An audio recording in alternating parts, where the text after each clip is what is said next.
I want people to feel that this is a small but very necessary step. When we're talking about race equity, there are a lot of issues that we're not talking about here. I think this is a simple symbolic step that shows that Tybee is ready to address the island's history and move and recognize the value of Black lives. I think this is the time to put that movement forward and to make progress in that area. And I think my resolution is very simple.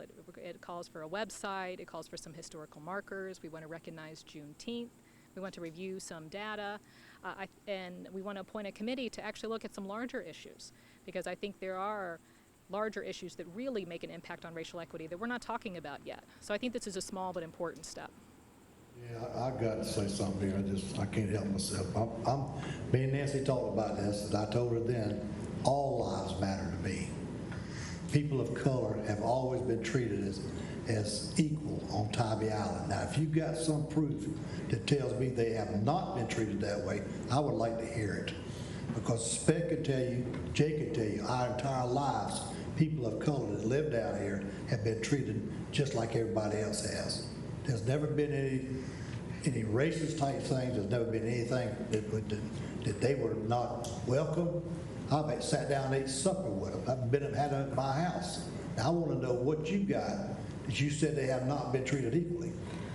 Okay, Barry, thank you. I think that going forward, if you guys would go ahead and work on this, and if everyone would take the time to look at what they come up with collectively, I think it would be good, and then we can certainly have a discussion. Yes, Jay? I did speak with email Nancy, and hopefully her and Monty can come up with something. I'm sure there's something we can pass.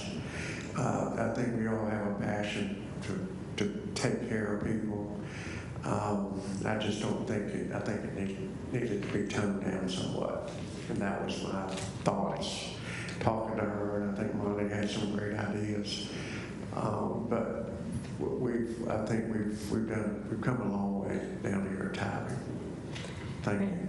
And all that, I think our TIPD does a great job, and then obviously Tybee has come a long way. But I think it's important to acknowledge our past if we're going to address going forward. And I have heard stories from people that feel, I myself, of course, haven't been treated differently, but I'm young and white.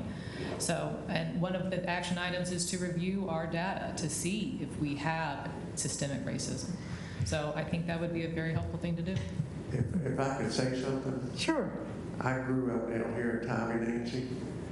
My grandmother, she was 100 years old before she died. Her best friends were black ladies. They were her best friends. I don't remember a slave on Tybee. I think we've all appreciated everyone that has ever come down here to Tybee. And I think we don't need to just try to reinvent the history that Tybee's been dealing with. But I think we need to remember that we are in a separate place in this, and we're not talking about our lives. And just because we haven't had the experience of our We're friends. dealing with Tybee. I'm not dealing with California. I'm not dealing with Florida. I'm dealing with Tybee. Okay, so that's what my deal is. I appreciate that, and we as Tybee can make an example to say that we recognize that Black lives matter, right? And that's all we're trying to say. We're not saying that other lives don't matter. All lives matter, Nancy. So you're saying that Black lives Okay, matter you know what? I appreciate the discussion that we're having. I want to keep it on a positive note.